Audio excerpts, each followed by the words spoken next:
Ah, pénaise les gars, faut arrêter de vous sentir obligé de fourrer une sous-intrigue.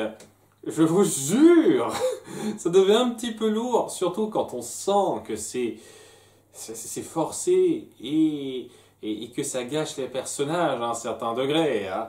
Parce que je pense que, en termes d'incorporation, c'est peut-être la sous-intrigue la plus mal faite qu'on ait jamais fait dans un épisode pour l'instant. Vraiment. Hein. Alors qu'il y a eu des bons candidats avant, mais celui-là, il est vraiment pas mal. Hein. Et c'est franchement dommage quand, à côté, l'intrigue centrale est bonne, sincèrement bonne. Mais la sous-intrigue, vraiment... Enfin bon, parlons donc de cette histoire qui part sur la relation Willow-Amity. Donc c'est cool de passer plus de temps là-dessus. Je pense que ça aurait été cool de l'appuyer davantage dans le fameux épisode où on en parlait que quelques répliques comme ça. Mais c'est bien de mettre en place, d'instaurer quelque chose avant, quoi. C'est déjà un plus. Donc ouais, à l'école, alors qu'on suit tout un tas de cours qui n'est pas trop l'impression de faire partie des différents cursus, mais maintenant oui, ou peut-être qu'ils sont des sous-catégories de cursus, c'est bizarre. Mais bon, bref, il y a un cours de photo qui se fait. Et bon, je dis ça, j'aurais dû parler de l'intro avant, que je mets la charrue avant les bœufs un petit peu. Donc, ouais, on passe un petit peu de temps sur Amity et ses deux copines, donc Gros Chat et Scala, me semble-t-il. Ah oui, Gros Chat, donc c'est vraiment les pains bêches typiques. Et donc, elle traîne avec elle, on sent que c'est un petit peu un automatisme de traîner avec elle en fait.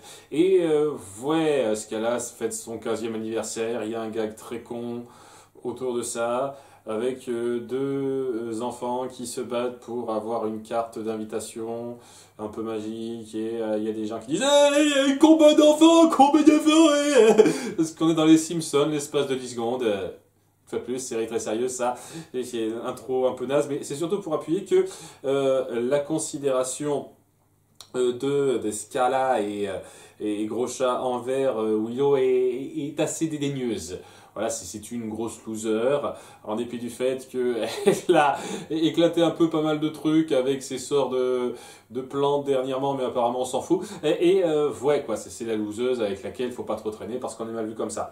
Et ça va être un petit peu la considération sur laquelle on va se centrer lorsqu'au tout début, on les voit mal parler de Willow et Amity les suit en reniant un petit peu qu'elle a été copine avec Willow. Et donc, Willow le prend un petit peu mal, mais elle garde ça pour elle. On met un petit peu en place qu'il y a eu cette relation d'amitié avant, mais que maintenant, on fait comme si ça n'avait jamais vraiment été. Donc, intéressant, bonne mise en place à ce niveau-là. Et donc... dans un cours de photo, on revient un petit peu là où j'avais commencé, il y a un espèce de système très spécial qui, je suis sûr, ne sera plus jamais réutilisé après, et qui permet d'extraire les souvenirs de la tête de quelqu'un. En fait, c'est une sorte de d'épingle à tirer des photos souvenirs, mais voilà, ça représente vraiment des souvenirs précis, on fait ça sur Willow parce que pourquoi pas, hein, on fait ça sur différents élèves, mais pas sur Luz ou d'autres, mais sur Willow notamment. Hein. Et parmi les différentes photos, on la voit lorsqu'elle était toute petite, on voit différents trucs plus ou moins anecdotiques, on voit surtout une image de son amitié avec Amity. Et donc, un peu rancunière par rapport à ça, gardant une certaine rancœur par rapport à ça, elle veut pas que ce soit un petit peu gardé. Sachant que, bon, elle va pas la déchirer ou quoi que ce soit, puisque faut pas abîmer ses souvenirs sous forme de photos, sous peine d'abîmer la mémoire tout court de la personne. Hein, ce qui jouera un rôle très vite. Très vite, alors que après cette histoire-là, il y a Amity qui passe à côté de cette classe et qui voit donc cette image les représentant tous les deux et qui essaye donc de maintenir sa réputation en disant, en brûlant un petit peu la partie où elle est sur la photo. Seulement voilà, ce faisant, elle fait pas trop gaffe et c'est le truc un peu forcé de cette intrigue parce que vraiment quoi, elle est pas au courant, elle devrait savoir quand même, c'est censé être une première de la classe quoi, elle devrait savoir que ces photos-là sont liées à l'âme, il faut faire très gaffe, mais non, elle fait pas trop gaffe, donc en essayant de brûler un petit peu, elle brûle le tout. Voilà, accidentellement. Et donc, ouais, c'est un truc un peu bizarre, mais qui s'accepte très bien, quoi. C'est qu'il y a genre 8 photos au total, et ces photos sont censées représenter toute sa mémoire. Toute, sans exception. Donc, lorsque ça finit par être brûlé, Willow, donc indirectement, hein, plus ou moins, finit par totalement perdre la mémoire. Elle devient totalement vide, elle sait même plus exactement comment fonctionnent certains trucs. Voilà, je suis qui, je m'appelle comment, je ne sais plus. Qui êtes-vous, je ne connais plus personne. C'est un petit peu le truc qui lui arrive. Et Amity se sent mal, hein, alors que Luz la prend un petit peu la main dans le sac d'avoir fait ça, parce que c'est pas ce qu'elle voulait, quoi. Elle voulait juste garder les apparences. Et donc, il y a Luz qui va un petit peu amener Willow dans la maison chouette pour faire en sorte de la soigner, puisqu'elle pense qu'Eda pourra faire quelque chose. Et en effet, Eda a la méthode pour soigner cette pauvre Willow, c'est-à-dire de se rendre dans son esprit, faire un voyage dans son esprit et corriger un peu ça de soi-même. Et apparemment, étant donné que c'est elle qui lance le sort, elle ne peut pas le faire sur elle-même. Donc, Luz va s'y rendre parce qu'elle veut la sauver, sa pote, et elle va être accompagnée de quelqu'un, puisqu'il y a 2 personnes maximum qui doivent se rendre là. Mais ce quelqu'un, ce ne va pas être Gus, ça va être Amity. Qui doit un petit peu se racheter pour ce qu'elle a fait, même si elle n'ose pas, tout ça, mais bon, ça va être un petit peu le développement de personnel, ça sera très bien ça. N'empêche que, voilà, pourquoi Gus ne se propose pas? Vous pouvez poser la question. Eh bien, c'est parce que Gus est un connard dans cet épisode.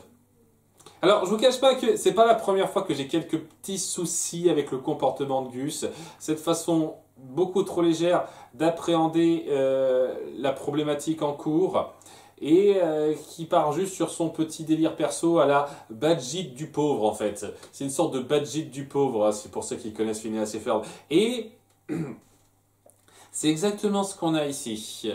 Seulement, ce qu'on a ici quand même, c'est sa meilleure amie, Willow, qui est amnésique, c'est grave, et il en a rien à péter.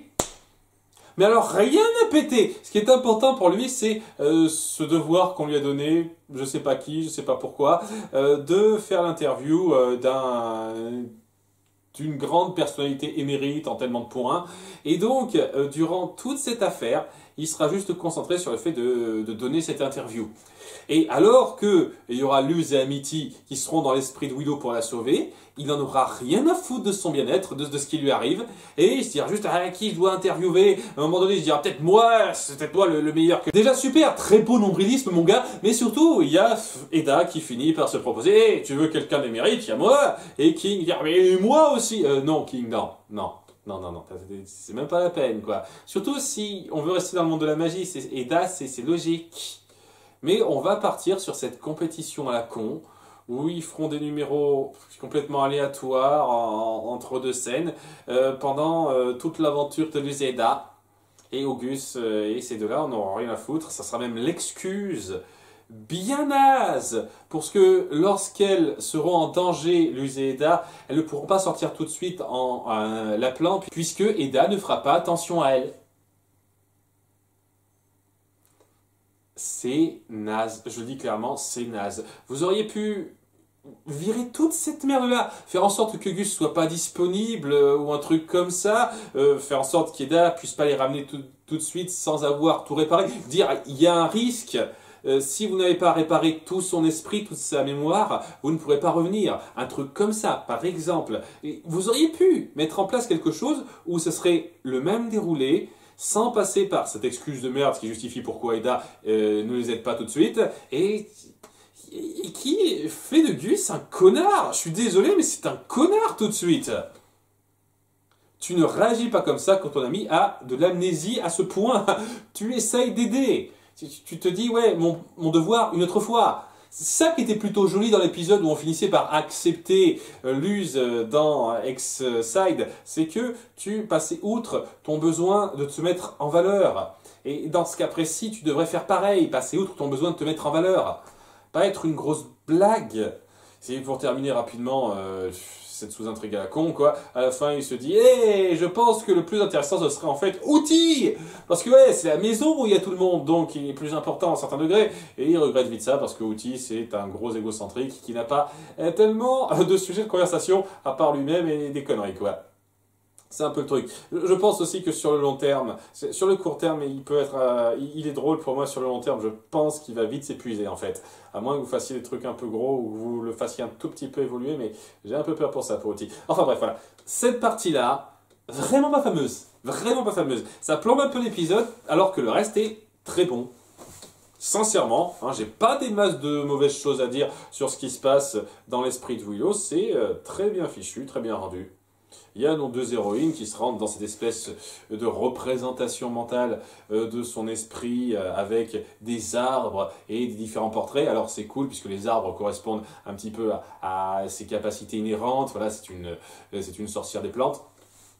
Et elles peuvent se rendre dans chaque portrait pour le réparer en réajustant certains trucs et en se rappelant un petit peu les différents souvenirs. Sachant qu'il y a un fameux souvenir, celui qui est lié à la fameuse photo que Eda a voulu brûler un petit peu. Amity a tenté de brûler, qu'elle ne veut pas voir tout de suite être remise sur le tapis. Donc elle n'arrête pas de remettre ça plus tard et dire ah, on va faire plutôt ce souvenir-là, ce souvenir-là, ce souvenir-là. Il y a donc ce plongeon dans les différents souvenirs d'Amity et Willow, puisqu'on fait beaucoup de temps là-dessus, quoi. Les autres souvenirs, on s'en fiche un petit peu. C'est vraiment sur ces souvenirs-là qui appuient que, voilà, elles étaient potes pendant un petit moment lorsqu'elle était plus jeune, et puis à un moment donné, Amity a teint ses cheveux.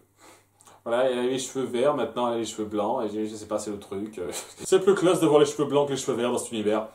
On va dire que c'est ça. Donc, ouais, plutôt solide, mais seulement il y a quelque chose, il y a un petit danger qui se trame, une sorte d'entité de flamme qui se met en place et qui brûle un petit peu les portraits derrière elle. Enfin, certains portraits, les portraits où il y a Amity dans les souvenirs de Willow. Et lorsque cette entité apparaît, une entité de flamme un petit peu typique, il y a Luz qui a la bonne idée de l'amener dans un souvenir où il y a un lac, pour la faire glisser avec son fameux sort de glace parce qu'elle n'en connaît pas d'autres encore. Je sais pas, depuis le temps qu'elle est dans son école, elle n'a pas essayé d'en apprendre d'autres sorts. Elle va à son rythme une fois de plus. Ça va être tous les 6 épisodes, vu comme c'est parti à nouveau. Il y a donc cette stratégie qui est pas trop mal. Et au passage, une petite parenthèse très vite. Après ce moment-là, histoire que j'en parle tant que je m'en souviens, donc spoiler de 40-50 secondes sur Amity, un truc dont j'ai parlé avant, si vous avez sauté ça la dernière fois que j'en ai parlé. Voilà. Durant cette partie-là, il y a Luz qui fait un câlin de victoire à Amity, et on sent qu'elle rougit un peu par rapport à ça, et c'est l'un des nombreux petits éléments qui mettent en place qu'elle semble avoir une attirance envers elle qui est un peu plus qu'amicale.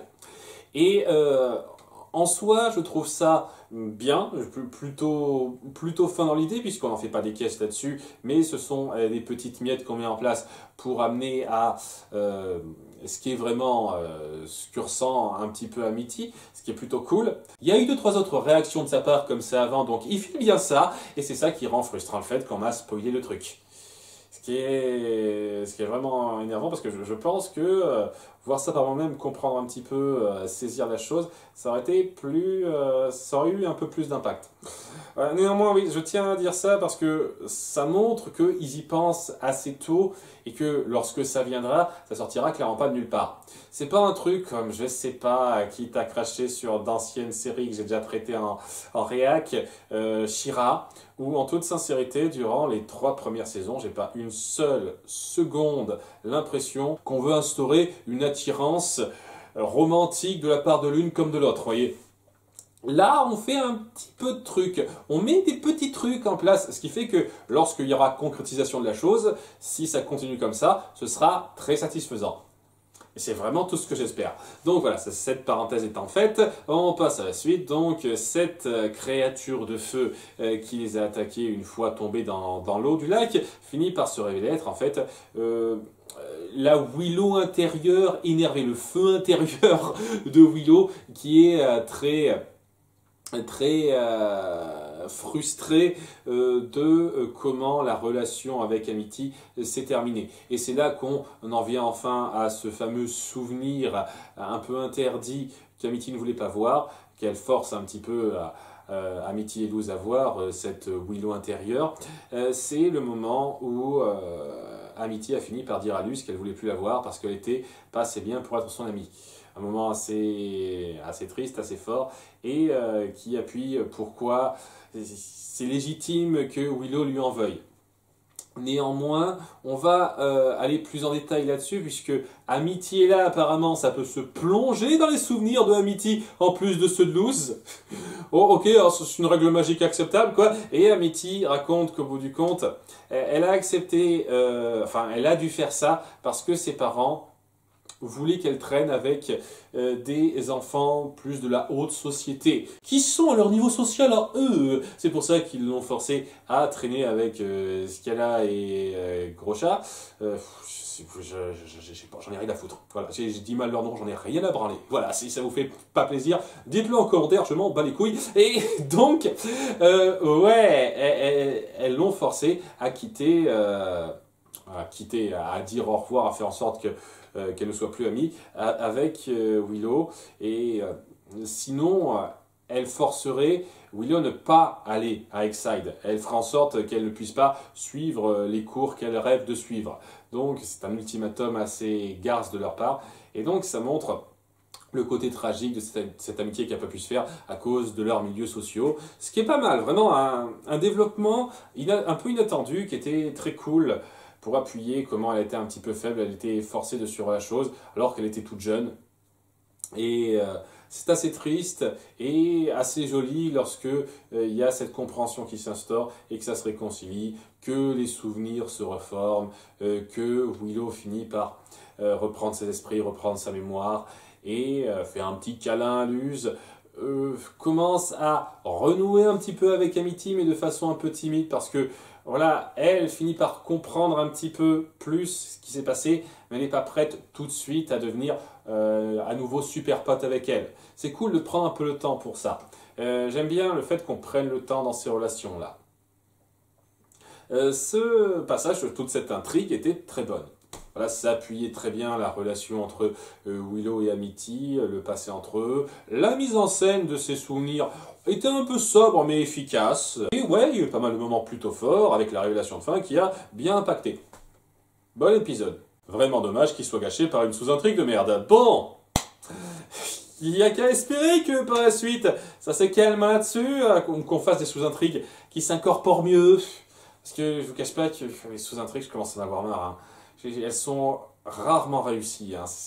Je peux les compter sur les doigts d'une main, les intrigues, les sous-intrigues dans ces épisodes qui m'ont convaincu. Quoi. Enfin bon, on verra. À bientôt pour l'épisode 16. Bye!